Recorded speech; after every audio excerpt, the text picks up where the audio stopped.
Huyu Mungu tunayemzungumzia, ndugu msikilizaji, kwa sababu ni mkuu mno mno, hakuna mwanadamu mwenye dhambi anayeweza kumuona akaishi.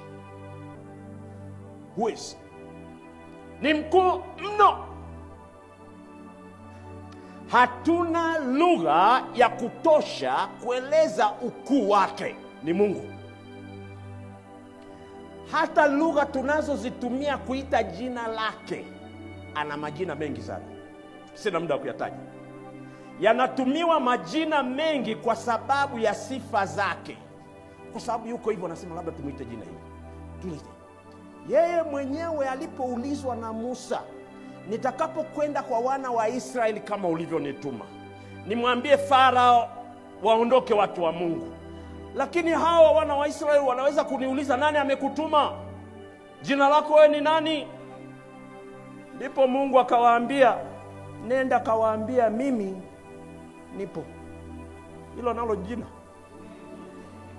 mimi nipo, maana yake nini? Kutoka kwenye mdomo wa Mungu anataja jina lake.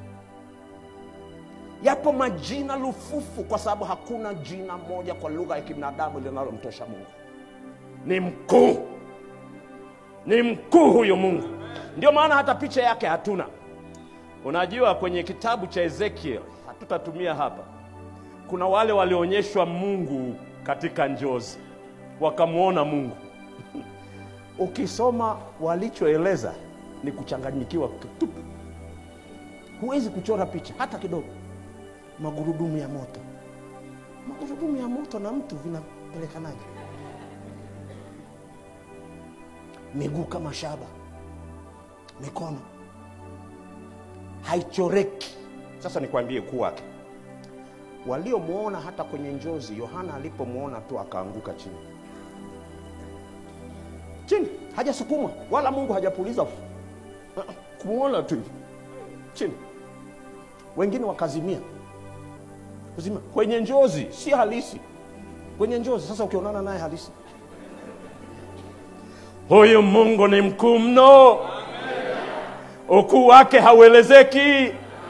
Wakati mwingine tumemfanyia matani, tukamshusha kwa ngazi yetu kama binadamu. Wakati mwingine tukamshusha zaidi, ikatokea tukaapa kwa jina lake hata tunapowapa uongo. Wapendwa, nenda kwa makini.